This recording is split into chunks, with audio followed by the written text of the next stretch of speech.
Arrancamos, como siempre, con nuestra sección criminológica. Lo primero que voy a hacer va a ser saludar a mi compañero, periodista, criminólogo, Rafa Fernández, que es el que nos hace de Cicerone en ese camino por las historias escabrosas, macabras del ser humano. Rafa, buenas noches. Buenas noches, Rafa. ¿Cómo estás? Pues hoy lo prometido es deuda y nos vamos a meter de lleno eh, en la crónica negra, como se suele decir, de Córdoba. Lo vamos a hacer en formato capital. Ya nos iremos a la provincia en otro momento. Hoy vamos a observar y analizar, repasar, revisar, paro ya con los sinónimos, algunos de los casos más significativos de esa crónica negra de Córdoba capital. Rafa, vamos a empezar con dos casos, digamos, clásicos, históricos, y ya nos iremos acercando a nuestras fechas con casos que yo tengo que decir que a mí me interesan especialmente hoy. Hoy sí me voy a sentir mucho más cómodo en el sentido de que los conozco, ¿no? Los casos y por tanto he tenido que estudiar yo un poquito menos en esta ocasión. Rafa, nos vamos a 1890, pero no sé si antes quieres comentar algo. Sí, bueno, hemos hecho una selección, ¿no? de algunos casos muy famosos, ¿no? Que algunos los más antiguos, porque nos contaban mejor nuestros abuelos, incluso como crímenes que fueron muy conocidos en Córdoba, y bueno, otros pues mucho más recientes que también han impactado mucho en la sociedad, ¿no? Yo creo que hemos buscado también casos diferentes de sí, variados, y que bueno, también nos van a ir permitiendo ver pues esos conceptos que hemos ido repasando toda esta semana, pues lo podemos ir aplicando, ¿no? El caso del que habla, que empezamos es de 1890, un 27 de mayo, y es el caso quizás más prototipo de asesino en masa, asesinato en masa que hemos visto en Córdoba, ¿no? Que es el caso llamado como de Cintas Verdes y que en realidad fue cometido por José Cintabelde, un almeriense que trabajaba en la finca el Jardinito y que bueno, se quedó un poco con ese apodo, pero que era una derivación de su propio apellido, ¿no? Y que después pues tiene su intríngulis dentro de lo que es el caso, ¿no? La historia es que, bueno, bueno, era un trabajador de esa que conocía esa finca, sabía que 2 días antes había estado conviviendo con los propietarios, los que vivían allí, ¿no? Eh, en esa hacienda, y sabía que había dinero fresco. ¿Y cuál era el tema? Que había una gran corrida ese día, previa, o sea, totalmente feria de la salud, en la que toreaban pues 3 grandes del toreo, sobre todo el gran ídolo Guerrita, también Lagartijo y Espartero, en un gran cartel. Él no tenía dinero para ir a la corrida, pero sabía que allí había dinero. Entonces, su primera intención no era criminal, puesto que por la intención era que la persona con la que más conocía, Antonia Córdoba, que era la casera, pues le diera el dinero. El caso es que eso no iba a ocurrir así, y pues, bueno, por si acaso, pues tenía un plan criminal preparado que llevó a la práctica de una manera pues muy sangrienta, ¿no? Él fue eliminando a Pepe Bello, que era el guarda de la finca, después va por la casera, Antonia, que al principio no le da ese dinero, ¿no? Que tenían allá por una venta de una vaca, y después, bueno, ya la ataca gravemente. Por sus gritos llega Rafael Balbuena, que era el ganador de la finca, que también pues, ejecuta entre una cuchillada, una navaja de aquella época tan potente, también con un pistolón que había preparado. Y bueno, en esa, digamos, orgía criminal, pues bueno, también van con su vida las dos pequeñas hijas de Antonia, Magdalena y María Josefa, con 6 y 2 años, ¿no? Lo curioso del caso es que Antonia no fallece. O sea, él consigue al final que diga dónde está el dinero, lo roba de una de una zona de la estancia, ¿no? De la habitación, se dice que se lleva 23 duros de plata de aquella época, pero Antonia Corba sobrevivirá para contar y relatar quién había sido el causante. De hecho, ella es la que pone sobre la pista al investigador, que es Vicente Paredes, diciéndole ya con un hilo un poco de vida que había sido cinta verde, ¿no? Entonces interpreta como cintas verdes y empieza a preguntar por esa persona quién podía ser, ¿no? Después fíjate que todo se resuelve por una corazonada precisamente de Vicente Paredes, en el que él ve allí que había esos crímenes, ve que había un robo y inmediatamente piensa en la gran corrida, ¿no? Cree que tiene que estar relacionado y efectivamente ya empezando a preguntar por gente de la policía, pues sí que encuentra esa persona que era José Cintavelde, que había sido policía municipal, que había sido echado del cuerpo por meter mano a lo ajeno y efectivamente, pues ya a través de la mujer, sí localiza que efectivamente están los toros y allí lo iban a tener con un dispositivo especial que fíjate de la época que consiguieron, bueno, y sacando uno por uno a cada persona por una sola puerta, todo el mundo tuvo que ir pasando hasta que encontraron al criminal, ¿no? Y la verdad que, bueno, fue detenido, terminó confesando después de un tiempo y bueno, pues fíjate el tema de las dos niñas, ¿no? Que todas armas inocentes y que él dijo que las mató porque tenían lengua como los mayores. Es un crimen totalmente abyecto, ¿no? Esa palabra que estamos utilizando muy poco en esta sección, pero que, como tú decías al principio del programa, cuando comenzó la andadura, es una de esas formas de definir determinados crímenes y este es muy abyecto. Y por cerrar con este caso, pues decir que no se nos olvide que efectivamente fue un asesino en masa, que es el mayor asesino de la historia de Córdoba, al menos de Córdoba capital, y que fue el último hombre, la última persona en ser ejecutada públicamente. Públicamente. Murió por garrote vil y fue la última ejecución pública. Ojo al matiz de público. Como referencia, página de sucesos, una serie de televisión española del año 85, donde se mezclaba la vida de periodista en un periódico, valga la redundancia, sobre una página de sucesos precisamente, con su trabajo, su vida, su trabajo, se mezclaba con historias antiguas. Una de esas es la del crimen de cintas verdes. Y bueno, está disponible en RTV Play, que es esa magnífica plataforma que tiene el ente público nacional hoy en día. Y de 1890, Rafa, nos vamos ya al siglo pasado, avanzamos un siglo, 53 años, nos vamos a 1943 y nos vamos de la carretera de Ovejo, donde se situaba, por contextualizar, esa finca El Jardinito, a la calle San Pablo, al casco histórico de Córdoba. Sí, este caso, en 1943, pues lo que te comentaba, uno de los casos que siempre me contaba mi abuelo Paco, que vivía con nosotros en casa, como uno de los grandes casos, ¿no? Que se habían vivido en la ciudad, ¿no? Este caso, pues Francisco Reyes, que era barbero en esa calle, pues asesinó a Enrique Gallego, que era amigo suyo, al menos conocido suyo, era cobrador del Banco Español de Crédito, mientras afeitaba en su barbería, ¿no? Se supone que hubo una discusión entre ambos y bueno, le dio ganando el garnate, ¿no? Esta historia se contaba porque estuvo cerca de ser un crimen perfecto, ya que el asesino pues tenía conocimiento de anatomía y fue mutilando el cadáver, lo fue guardando en unos bidones de jabón en la trastienda de su barbería y cada noche iba llevándose una parte y lo iba lanzando a Río Guadalquivir. Y ya, bueno, quedaban pocas partes del cadáver cuando al final pues, fue detenido. Se comenta un poco la leyenda que es que le faltaba la cabeza, como que había tenido un remordimiento importante y tal, pero yo creo que realmente influyó más la presión policial, porque se comentaba en todo Córdoba y también, bueno, un aprendiz que tenía el barbero con él, pues empieza a dar ciertas pistas de que había un gran olor a perfume más del habitual, incluso claro, ya se mezclaba de putrefacción, el olor no era normal, y por eso le empieza un poco a poner cerco a Francisco Reyes, ¿no?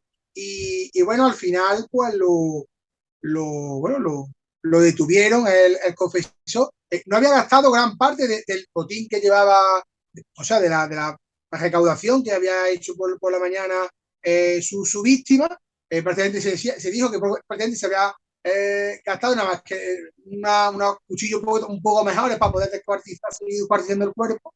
Y bueno, fíjate que en esa época, ante los casos muy importantes, lo que se pasaba directamente a consejo de guerra, que era mucho más rápido todo. Y bueno, comentábamos que antes pues el caso de Cinta Verde pues fue ejecutado. Este caso también, pero fue con un pelotón de fusilamiento, pero ya lo que tú comentabas, no de manera pública. Un caso que todavía hoy tiene muchísima repercusión y de vez en cuando se recuerda en los medios de comunicación, que ha tenido trascendencia también a nivel nacional. Es un crimen atroz, ¿no? Antes hablábamos de un crimen abyecto, este es atroz, pero si atroz es este crimen, el siguiente ya es espeluznante.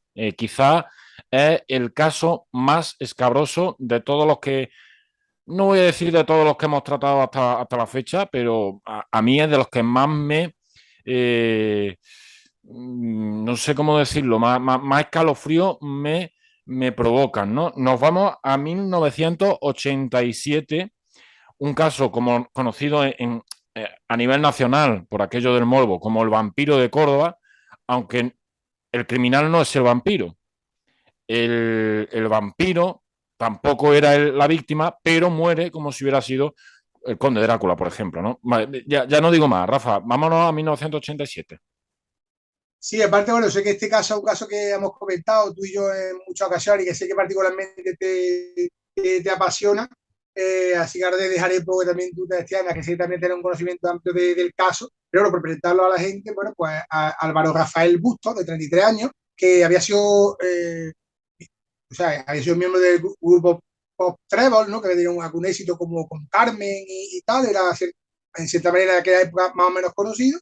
Pues bueno, pues se confesó toda la muerte de su padre, de Manuel Bustos, que había sido director con su repertorio de música en la ciudad, era una persona también relativamente conocida. Y bueno, él era aficionado, se contaba que era aficionado a la magia negra, a la brujería, a los libros de exorcismos y tipo de cosas. Y bueno, pues ni corto ni perezoso, pues terminó asesinando a su padre, que hablando de como si fuera una estaca, pero bueno, era el palo de una fregona bien afilado por la medianoche bueno, después de situaciones como que llevó el cadáver a un coche y él tenía el temor de que su padre, que él creía que encarnaba el mal, pues se fuera a reencarnar, con lo cual lo tenía en el maletero y lo vigilaba por la noche y iba a ver que no se hubiera reencarnado, ¿no? Al final, pues, la policía terminó por detenerlo y bueno, ahí un poco se consiguió demostrar, pero bueno, un caso con muchos más aristas que seguro que ahora tú amplías. Fíjate, Álvaro Bustos fue vocalista de, como tú bien has dicho, del grupo Treble. Carmen fue su canción más conocida. Fue, de hecho, número uno en España en 1972. Luego tuvieron otras canciones de cierta relevancia. Las tengo apuntadas para que no se me olviden. Pajarillo, Música eres tú y María Rosa son otros temas, digamos, más o menos medianamente relevantes de ese grupo. ¿Qué sucede? Que la fama en ocasiones es efímera y el éxito es efímero.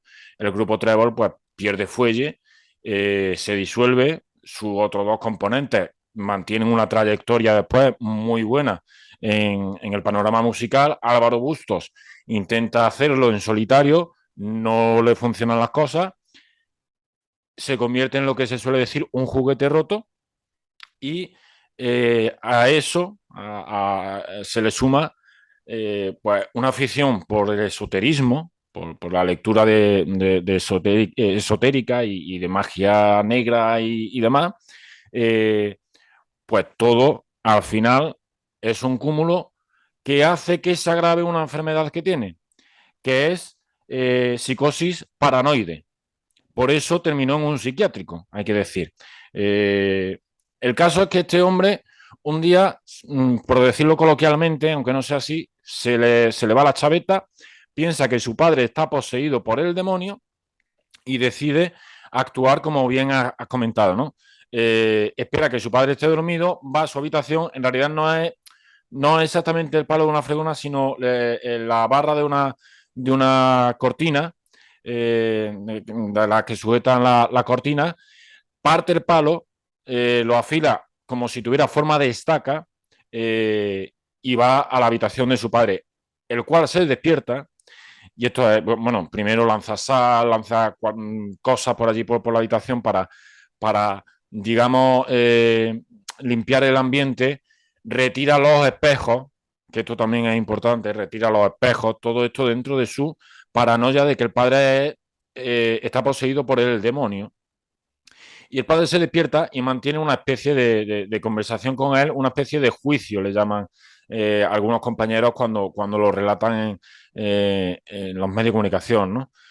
El padre, asustado, intenta marcharse en un momento determinado, pero Álvaro Bustos ya le había juzgado mucho antes de esa conversación, le termina clavando la estaca y antes de proceder a lo que tú bien has dicho, de llevárselo al coche, esto ocurre en la calle San Eulogio, una callecita estrechita, casi escondida, que está en la Serquía, muy cerquita del Arco del Portillo, y la calle Cabeza, que tiene también su fama por la leyenda de los infantes de Lara, le corta los tendones de Aquiles. Ya muerto el padre, le corta los tendones de Aquiles para que si resucita no pueda moverse. De hecho, cortándole los tendones de Aquiles, se supone que está impidiéndole, entre comillas, levantarse, es decir, que regrese. El caso es que para acabar con el demonio, él decía que había que quemar el cuerpo. Por eso lo mete en un coche, se va a una finca, llama a un amigo, el amigo va, ve que aquello es una locura, vuelve a Córdoba. Y eso es una de las primeras pistas que empieza a recibir la policía, ese amigo. Luego, la asistenta del padre, pues cuando llega a la casa al día siguiente y encuentra que está vacía y hay una nota que dice, tienes el día libre, va a hablar con el hermano de Álvaro Bustos. Es otra de las partes que provocan que la policía empiece a estar sobre la pista. Y luego, cuando ya va a intentar quemar, está amontonando la leña para quemar el cuerpo, aparece uno de los trabajadores de una parcela, de una finca, y le dice que ahí no puede estar. Y ese hombre es otra de las partes. ¿Qué sucede? Que este tipo no tiene otra cosa que hacer que con su padre metido en el coche de cuerpo presente, como se suele decir, vuelve a la ciudad, aparca el coche, se va a ver la cabalgata de Reyes Magos y, como tú bien has dicho, de vez en cuando se daba un saltito al coche para ver que su padre seguía allí sin moverse. Cuando pasaron 24 horas, que se supone que era el tiempo que tenía que proceder para que no hubiera resurrección, cuando pasan las 24 horas, eh, este individuo, ya con toda su parsimonia, con toda su calma, de haber actuado tan bien, de haber liberado al mundo del demonio, va a la comisaría y se entrega. La historia es espeluznante, insisto. A mí me parece una de las historias más interesantes que ha dejado la crónica negra española, por todos los ingredientes que tiene. El padre, además, Manuel Bustos, era reputadísimo músico, catedrático de violín en el Conservatorio Superior de Música de Córdoba, del que había sido director y miembro de la Real Academia. O sea, no era un cualquiera tampoco. Por eso tuvo también mucha más repercusión y relevancia al caso, ¿no? Porque estamos hablando de un ex cantante de éxito que mata a su padre de una forma muy sanguinaria y peculiar, y su padre encima es un miembro reconocido de la sociedad de su ciudad, en este caso Córdoba, en ese momento. Dicho esto, que me ha alargado más de la cuenta hoy, nos vamos de 1987, ya si quieres, Rafa, avanzamos 5 añitos y nos vamos a 1992, a uno de los casos que yo sé que a ti te tienen marcado. Sí, bueno, simplemente apuntar que, como bien decía, a Álvaro Bustos se le consideró inimputable penalmente. O sea, se consideraba que tenía enajenación mental y fue trasladado a un psiquiátrico donde las informaciones que salieron es que en cierto momento se le dio la libertad. Se consideró que estaba recuperado y se le dio la libertad y nunca más en realidad se ha sabido de él, ¿no? Mm.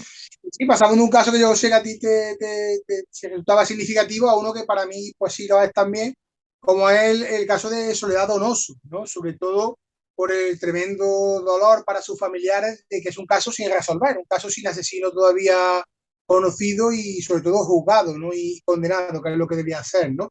Ese caso caso de 1992, fíjate en qué contexto, chica de Alcácer, eh, un año muy, muy especial en cuanto a desapariciones también, es el 92-93. Y bueno, el 28 de septiembre, Soledad, cuando se dirige a su trabajo, a pizzería Olalá, ¿no? En la avenida Barcelona, pues nunca llega. Y unos días después, ya en octubre, pues se descubre su cadáver en el Guadalquivir, ¿no? En una zona de no muy fácil acceso por un aficionado a cazar pájaros y que es el que encuentra sus restos, ¿no? Eh, aquí son un poco hipótesis lo que podemos hablar, ¿no? La teoría es que ella se subió a un coche, que ella quería que le iba a acercar al trabajo desde alguien conocido y que evidentemente pues parece que no, que lo que hizo fue llevarla a la zona por el Arenal, ¿no? Y ahí pues se produjo el crimen, pues también se da una discusión. Hay aquí indicios claros que apuntarían, según los casos, de lo que se llamaría ahora violencia de género, por una relación que parecía mantener soledad con otra persona que fue investigada por las autoridades, pero claro, nunca se han encontrado suficientes pruebas como para que se hubiera un procedimiento contra él, ¿no? Eh, Hubo también una investigación de un teléfono que apareció en casa de Soledad y tal, pero bueno, parece que se descartó porque no tenía tanta relación, aunque es verdad que esta persona no tenía coartada, llegó a conocer a Soledad y a ciertas amigas suyas confirmaron que sí lo conocía, y que tampoco fue muy claro, pero sí parece que se apunta más hacia ese primer sospechoso eh, que, que podría mantener una relación. Incluso el caso está rodeado eh, dentro del trabajo que hizo el criminólogo Félix Ríos, que colaboró con la familia intentando que el caso no prescribiera ya muy a última hora, porque ya casi el año 2012 y tal. Creo que se logró durante un tiempo, pero ya han pasado prácticamente 30 años. Eh, bueno, salió una cierta información de que esta persona podía ser familiar de una autoridad policial y que se hubieran, no se hubiera hecho una investigación lo suficientemente diligente por esta relación y que se hubieran perdido incluso pruebas, etcétera, ¿no?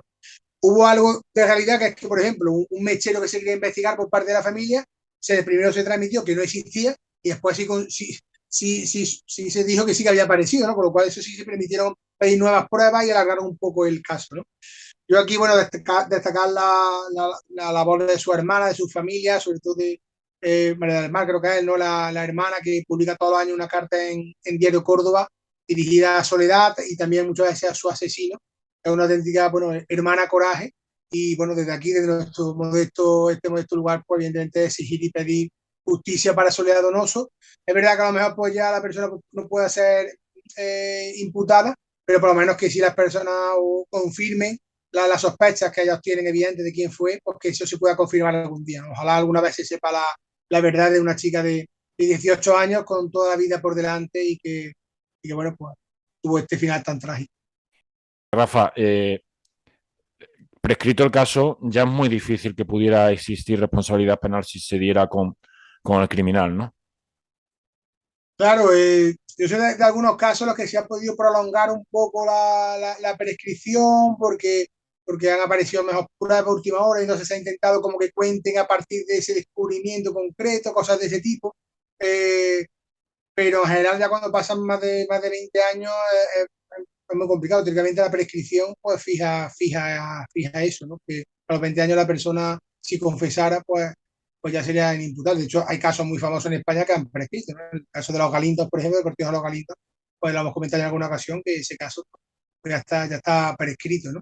Entonces, bueno, es verdad que es una pena. Durante mucho tiempo pues, se investigó la opción de un Volkswagen GTI porque se abrió una página de Facebook para intentar recabar información, porque al final este tipo de casos siempre alguien ve algo, alguien sabe algo después de tanto tiempo. Ese posible asesino tiene un entorno, ¿sí? ¿Sabes? Entonces al final es muy complicado que eso, pero claro, una cosa es los indicios, las sospechas y otra cosa pues son las pruebas que se pueda abrir un proceso judicial, ¿no? Pasamos si Breve, quieres al siguiente. brevemente, Sí, Rafa, sobre Soledad Donoso, hay un capítulo de la serie documental Expediente Abierto que realizó Antena 3 en el año 2016, por si la gente quiere aproximarse aún más a ese caso y profundizar, ¿no? Eso es, con la labor de Félix Ríos, que fue ese criminólogo que se acercó a la familia y le intentó ayudar a que el caso no prescribiera, ¿no? También participa Vicente Garrido, que ha hablado también de él muchas veces, psicólogo, perfilador criminal, etcétera. En fin, yo creo que es un caso interesante para hacerse una idea, ¿no? de lo que sucedió.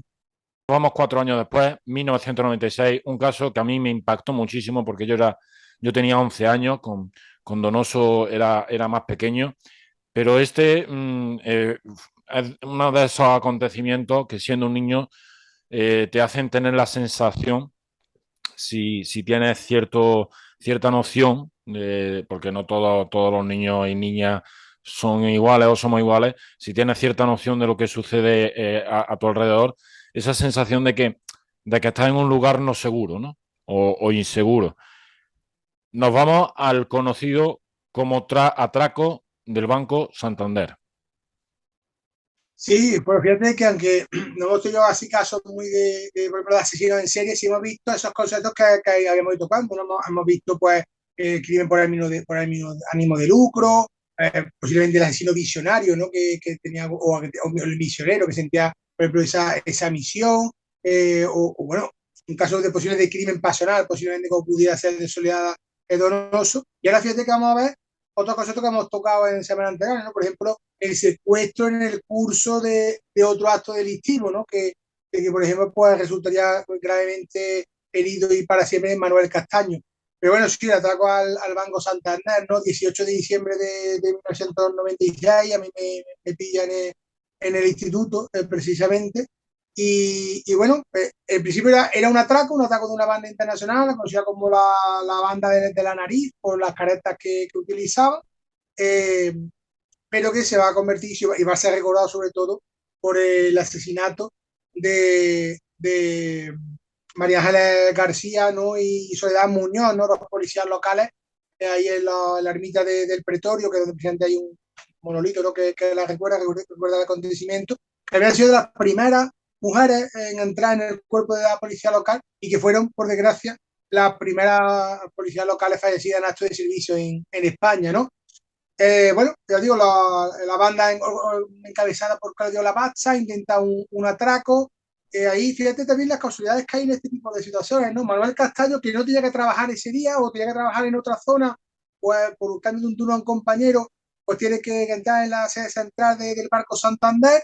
Él ya aprecia que ahí está viendo un atraco. Al final quieren llevarse al director de REN, pero al final se lo terminan llevando a él. Esta es para la empresa Securitas. Y bueno, el copero que va con él o el que es responsable del grupo, pues el que ve que está pasando y el que da la alarma. Y claro, ya ahí pues se forma, digamos, lo que es la huida, pero fíjate que es diferente que sea otros casos, ¿no? Hay uno de ellos pues va a intentar esconder en el Hotel Boston, que es Michel Pontolillo, que sería detenido allí.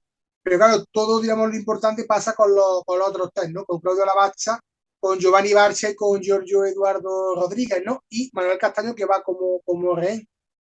Carlos de Abacha pues toma la decisión en un momento determinado de parar en la persecución, esconderse y hacer una ráfaga con un subfusil contra los coches. Tanto las dos policías, Soledad y María Ángeles, pues mueren prácticamente en el acto. Y después, bueno, se forma otro tiroteo ya con la policía local en la calle de la Omeya, que bueno, de ahí resultará herido gravemente Manuel Castaño, que terminará por una silla de ruedas por uno de los impactos, ¿no? También los atracadores fueron heridos, pero pudieron ser bueno, detenidos, salvo Claudio Lavazza, que consigue escapar y llega hasta Bujalance, donde parece que se queda tirado allí porque hubo mucha lluvia ese día.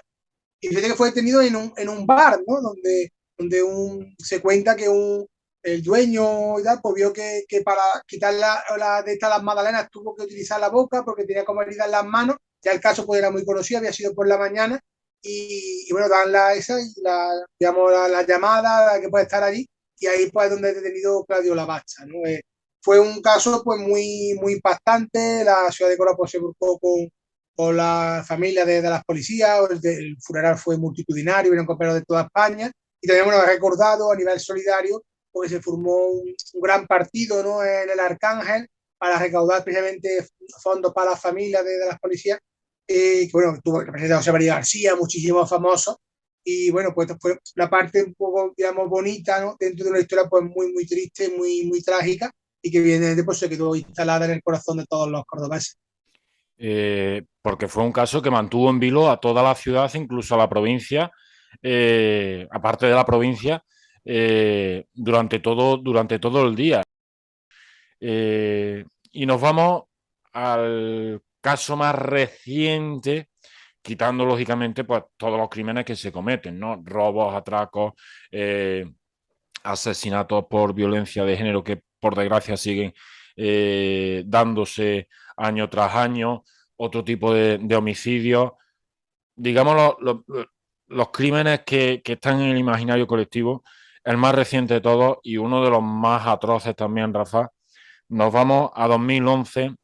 Este lo vivimos como compañeros tú y yo de, de periódico, tú como jefe más que compañero. Y en el estadio recuerdo que me decía una frase que no he olvidado. El padre ha matado a los niños.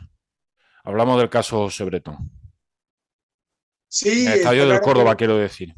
sí, sí, bueno, es verdad que es un caso. Fíjate que yo cuando repasaba la fecha, para buscar un poco esa exactitud, han pasado ya 11 años, ¿eh? Parece no sé, yo lo siento como mucho más cercano en el tiempo, ¿no? Que ya ha pasado una década y pico, y verdad que fue un caso muy, muy llamativo. Yo sí particularmente lo vi más o menos claro porque la hipótesis alternativa de una desaparición, de un rapto, es raro porque los raptos de dos niños a la vez complican al posible secuestrador, ¿no? En el caso de que hubiera ese impulso sexual, etcétera, tú coges un niño, no te va a llevar, no te va a llevar dos y además hermano, ¿no? Entonces, no tenía mucho sentido Y en y un por lugar, desgracia, perdona Rafa, y en un lugar donde se supone que se produjo el secuestro como la ciudad de los niños, repleta de gente. claro, o sea que encima como zona era muy, muy extraña, ¿no? Es propicia para que un niño se pueda perder durante unos minutos, ¿no? Pero para que un secuestrador opere era complicado, ¿no? Y por desgracia, pues sí, ¿no? Es un caso de lo que ahora se conoce como violencia vicaria, ¿no? Que bueno, insistimos en que evidentemente hay casos muy abyectos, como nos gusta, no nos gusta, sino esa palabra de padres contra sus hijos, pero también casos de madres, ¿eh? Recordemos que en este caso no sé exactamente el porcentaje, pero es parecido el porcentaje de madres que matan a los hijos para hacer daño al padre, como de padres que matan a los hijos para hacer daño a la madre, ¿no? En este caso, bueno, pues se conoció después que Ruth Ortiz había pedido la separación a José Bretón, y él, bueno, pues maquinó un plan, ¿no? En realidad, después se vio que el plan pues estaba perfectamente establecido, ¿no? La compra de combustible, más de 200 litros en una gasolinera, la compra también de leña, eh, yo quiero pensar que los niños estaban muertos, que ya lo había con la sobredosis, digamos, de medicamentos, pues tuvo esa mínimo de humanidad de que los niños estuvieran muertos y no murieran en esa pira funeraria que se habla de incluso de 1200 grados pudo alcanzar. Eh, y después, bueno, la investigación, pues es verdad que es un caso que lo comentaba un poco en el previo tú y yo antes, ¿no? Que es verdad que estuvo el tema de ese tema de la cadena de custodia, ¿no? Que estuvo también ahí, que pudo haber esos errores, pero para mí lo que a mí como un poco apasionado de estos temas, lo que me impactó es que pudiera ser el caso de que una profesional en la que en teoría pues tienes que poner un poco toda tu fe, ¿no? Pues confundieron unos restos de animales con unos restos óseos humanos, ¿no? Se pudiera haber solucionado mucho antes, se habría evitado mucho dolor a la familia, en fin. Entonces, bueno, el caso de Josefina Lama, pues bueno, yo creo que es una labor en este caso pues deficiente, igual que otras veces hemos hablado de la labor de forense, policía positivamente, pues en este caso pues no fue así. Eh, y después, bueno, el gran Paco Echeverría, una persona que yo tengo mucha estima, ¿no? Como una auténtica eminencia, ¿no? En el estudio de patología forense y tal, pues fue el que advirtió que esos huesos podían ser humanos. Un tercer experto, también un gran experto como José María Bermúdez de Castro, lo confirmó. Y bueno, por ahí se pudo ya cerrar el cerco de que evidentemente había sido José Bretón el responsable, ¿no? Es verdad que es un caso pues dolorosísimo, tristísimo y prácticamente para los que somos padres, pero también para los que no, absolutamente pues inconcebible, ¿no? Que eso pueda llegar a pasar, pero por desgracia el mal está ahí y fíjate que cerquita lo tenemos. Y sobre todo de la forma en que se produjo, ¿no? Con esa pira funeraria, por decirlo de alguna forma, ¿no? Ese horno en que convirtió una zona de una parcela en Las Quemadas, que es donde cometió esta tropelía José Bretón. De esto la gente puede leer y ver y escuchar muchísimo. Yo voy a dejar dos recomendaciones. Lo digo al principio del programa, pero lo vuelvo a comentar. Los lunes podéis ver todas las referencias, las más importantes, en la página web rafaelabalos.cabrera.es, que es mi página web personal, que la utilizamos para eso, ¿no? El lector de huesos, una serie documental que se hizo en la televisión vasca en 2017, en la que Francisco Echeverría participa y el primer capítulo precisamente está dedicado al caso José Bretón. Eso por un lado, y por otro, pues Bretón, enemigo público, es el título de un capítulo que le dedicó el programa Equipo de Investigación, ahora en La Sexta, en aquel momento en Antena 3, cuando se emitió en 2012. Rafa, no sé si quieres comentar algo más. Yo creo que hemos hecho un programa súper completo y no hemos dejado algunos casos por ahí de la crónica negra de Córdoba. Sí, Rafa, quería comentar que para quien lo vea y a lo mejor pueda ver y pueda incluso tener la cercanía de alguna víctima mucho más cercana. Evidentemente hemos buscado una selección, ¿no? Por desgracia, evidentemente cada víctima importa, cada crimen importa. Y ha habido casos en Córdoba que eso, quizás pues hemos buscado los que han dado ese salto mejor nacional, que ha sido por especialmente crueles, ¿no? Que al final un poco también lo que buscamos en esta sesión, ¿no? Pero bueno, habrá posiblemente opción de hacer una segunda parte de crímenes en la capital. Como ya te avanzo que mi idea para la siguiente semana, si no hay algo de actualidad que lo cambie, pues sería un poco ver qué ha pasado en la provincia, ¿no? Que también ha habido casos importantes y bueno, por lo menos pues, dibujar un poco pues, lo que ha sido capital y provincia y después, bueno, pues podemos seguir ya tocando otras materias, profundizar en algunas que hayamos dejado pendientes, pero yo creo que haremos eso, ¿no? Pero digo, importante, cada víctima importa, cada crimen tiene una familia detrás sufriendo y evidentemente los que están sin resolver, como el caso de Ciudad Donoso, pero también hay otros, pues por favor que si están todavía siempre a escribir, porque cualquier dato por insignificante que parezca puedes tener las llaves de la que tirar, que los investigadores puedan resolverlo. Entonces, bueno, ese mensaje siempre. Si no, si ya por desgracia prescrito, pues que se siga investigando, que siempre también alguien dé su información, porque por lo menos lo que tú dices, la familia pueda cerrar ese dolor de saber quién fue y también por la policía, pues evidentemente tener esa vigilancia de que quizá pues haya habido una reincidencia en este tiempo o haya sido un caso de una persona que posiblemente sea un asesino en serie y tal, y pueda, por vía de otros casos, pues en cierta manera también tener justicia, ¿no? Entonces, un poco ese es el mensaje último con el que quería despedir. Efectivamente.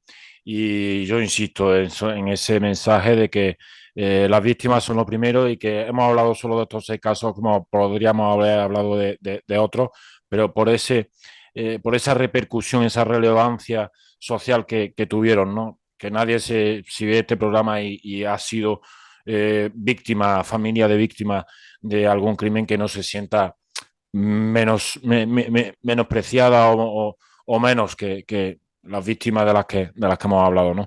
Pues Rafa, un placer como siempre. La próxima semana nos moveremos por Córdoba, pero por la provincia. Un abrazo muy fuerte. Un abrazo, Rafa. Hasta luego. Chao.